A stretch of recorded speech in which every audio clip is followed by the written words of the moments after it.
Bismillahirrahmanirrahim. Assalamualaikum warahmatullahi wabarakatuh. Perkenalkan, nama saya Muhammad Farid Syamsuar, kelas PTIKB dengan NIM 220950272, angkatan 2020, jurusan Teknik Informatika dan Komputer, Fakultas Teknik Universitas Negeri Makassar.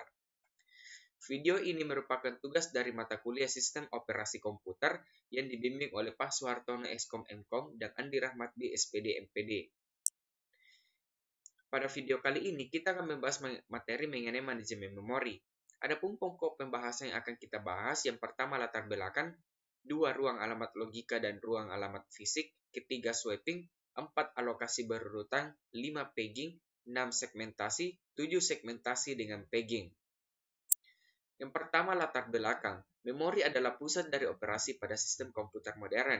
Memori adalah array besar dari word atau byte yang disebut alamat. CPU mengambil instruksi dari memori berdasarkan nilai dari program counter. Instruksi ini dapat menyebabkan penambahan muatan dari dan ke alamat memori tertentu. Adapun beberapa prosedur. Yang pertama, pengikat alamat atau address binding. Pengikat alamat adalah cara instruksi dan data yang berada di disk sebagai file yang dapat dieksekusi atau dipetakan ke alamat memori. Yang kedua, dynamic loading. Dengan dynamic loading, sebuah rutin tidak disimpan di memori sampai dipanggil. Semua rutin disimpan pada disk dalam format relocatable load. Yang ketiga, dynamic linking. Konsep dynamic linking sama dengan dynamic loading. Pada saat loading, linking ditunda sampai waktu eksekusi. Keempat, overlay. Teknik overlay biasanya digunakan untuk memungkinkan sebuah proses mempunyai jumlah yang lebih besar dari memori fisik daripada alokasi memori yang diperuntukkan. Selanjutnya, ruang alamat logika dan ruang alamat fisik. Hasil skema waktu kompilasi dan waktu pengikatan alamat pada alamat logika dan alamat memori adalah sama, tetapi hasil skema waktu pengikatan alamat waktu eksekusi berbeda. Dalam hal ini, alamat logika disebut dengan alamat maya atau virtual address. Himpunan dari semua alamat logika yang dibangkitkan oleh program disebut dengan ruang alamat logika atau logika address space. Himpunan dari semua alamat fisik yang berhubungan dengan alamat logika disebut dengan ruang alamat fisik atau physical address space. Selanjutnya yaitu swapping. Sebuah proses harus berada di memori untuk dieksekusi. Proses juga dapat ditukar atau di-swap sementara keluar memori ke backing store dan kemudian dibawa kembali ke memori untuk melanjutkan eksekusi. Teknik swapping yang sudah dimodifikasi ditemui pada beberapa sistem misalnya Linux, Unix, dan Windows. Alokasi berurutan. Beberapa proses user pada memori. Yang pertama, single participation allocation. Pada single partition allocation, diasumsikan sistem operasi ditempatkan di memori rendah dan proses user dieksekusi di memori tinggi. Kode dan data sistem operasi harus diproteksi dari perubahan tak terduga oleh user proses. Proteksi dapat dilakukan dengan menggunakan register relokasi atau relocation register dan register limit atau limit register. Adapun beberapa proses user pada memori yang kedua yaitu multiple partition allocation.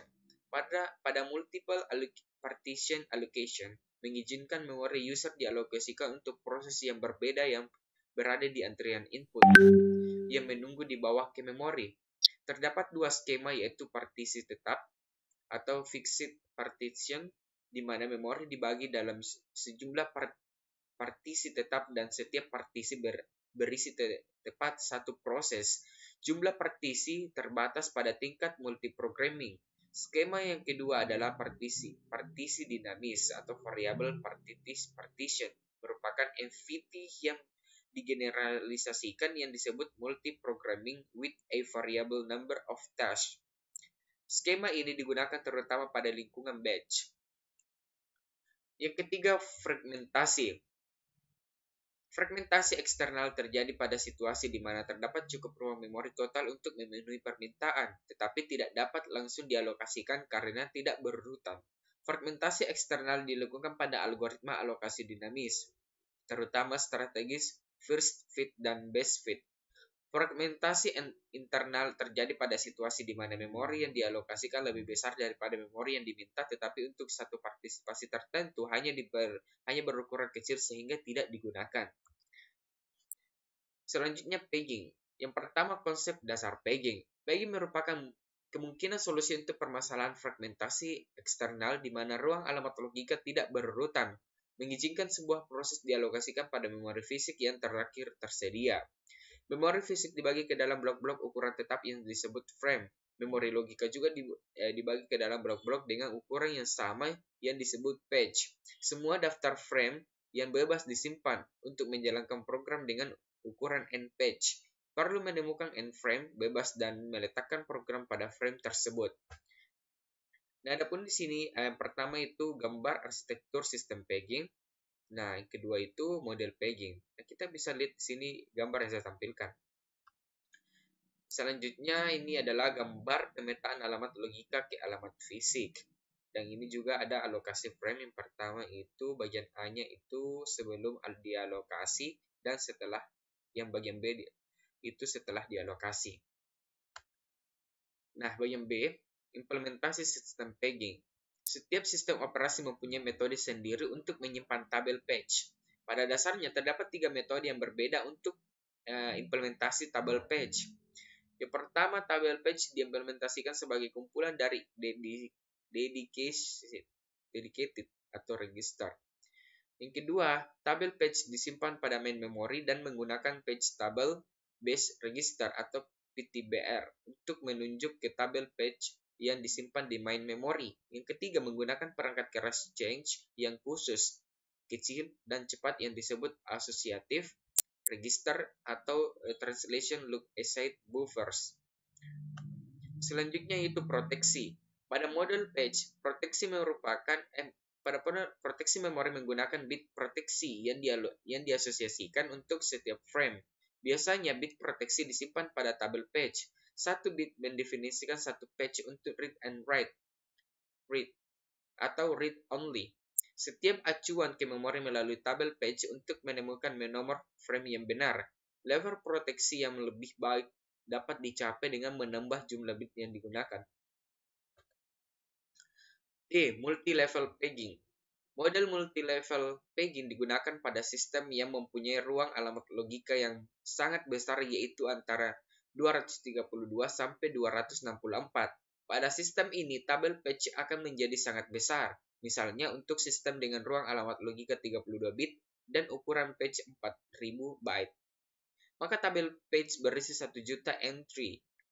Solusinya yaitu dengan melakukan partisi tabel ke beberapa bagian yang lebih kecil. Selanjutnya yaitu segmentasi. Bagian A, konsep dasar segmentasi. Konsep segmentasi adalah user atau programmer tidak memikirkan sejumlah rutin program yang dipetakan ke main memory sebagai array linear dalam byte, tetapi memori dilihat sebagai kumpulan segmen dengan ukuran berbeda-beda. Tidak perlu berurutan di antara segmen tersebut. Nah, kita bisa lihat di sini pandangan gambar pandangan user pada suatu program.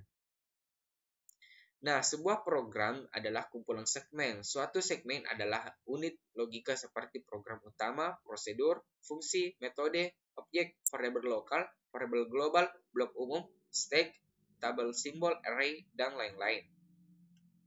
Selanjutnya B, arsitektur segmentasi. Alamat logika terdiri dari dua bagian, yaitu nomor segmen dan offset yang ditulis dengan tanda panah ke kiri, nomor segmen, offset. Nah, pemetaan alamat logika ke alamat fisik menggunakan tabel segmen atau segmen tabel terdiri dari yang pertama segmen basis yang berisi alamat fisik awal. Yang kedua, segmen limit merupakan panjang segmen. Selanjutnya bagian B, arsitektur segmentasi. Nah, seperti tabel page sebelumnya, tabel segmen dapat berupa register atau memori berkecepatan tinggi. Pada program yang berisi sejumlah segmen yang besar, maka harus menyimpan tabel page di memori. Yang pertama, segmen tabel base register digunakan untuk menyimpan alamat yang menunjukkan ke segmen tabel. Yang kedua, segmen table like register atau STLR digunakan untuk menyimpan nilai jumlah segmen yang digunakan program. Yang ketiga, untuk alamat logika. Pertama, diperiksa apakah segmen number S legal. Kemudian, tambahkan segmen number ke STBR, alamat hasil, ke memori dari segmen tabel. Nah, yang pertama ini adalah contoh implementasi segmentasi. Nah, bagian B ini adalah contoh segmentasi. Nah, selanjutnya proteksi dan sharing. Proteksi bit dapat diletakkan pada tabel segmen. Segmen instruksi dapat diproteksi sebagai segmen read only atau execute only. Segmen data dapat diproteksi sebagai segmen read write. Pemetaan pada perangkat keras memori akan diperiksa bit proteksi untuk mencegah akses yang ilegal. Dengan segmentasi juga dimungkinkan membagi kode atau data dengan proses lain. Segmen digunakan bersama-sama bila entry pada tabel segmen dari dua proses berbeda menunjukkan ke lokasi fisik yang sama. Ini adalah contoh gambar sharing segmen. Nah, yang selanjutnya yaitu segmentasi dengan pegging. Pada skema ini, skema pegging dan segmentasi dikombinasikan. Kombinasi diilustrasikan menggunakan dua arsitektur berbeda atau Multics and Intel 386. Yang pertama, proteksi dan sharing. Pada sistem Multics, alamat logika dibentuk dari nomor segmen 18 bit dan offset 16 bit. Dengan ukuran segmen 64.000 word, setiap segmen terdiri dari 36 bit. Rata-rata ukuran segmen dapat lebih besar dan fragmentasi eksternal menjadi permasalahan karena membutuhkan banyak ruang memori. Tapi jika fragmentasi eksternal tidak menjadi permasalahan, waktu pencarian untuk mengalokasikan segmen dapat membutuhkan waktu yang lama. Nah, ini adalah gambar skema translasi alamat pada Multics. Selanjutnya adalah lanjutannya yaitu IBM OS per 2 versi 32 bit adalah sistem operasi yang menggunakan arsitektur 30386. Intel 30386 menggunakan segmentasi dan pegging untuk manajemen memori. Maksimum jumlah segmen per proses adalah 16.000. Setiap segmen maksimal berukuran 4 GB. Ukuran patch adalah 4.000 byte. Ruang alamat logika dari suatu proses dibagi ke dalam dua partisi. Yang pertama, partisi 1 terdiri dari 8.000 segmen yang pribadi atau private untuk proses tersebut. Yang kedua, partisi 2 terdiri dari 8.000 segmen yang digunakan bersama untuk semua proses.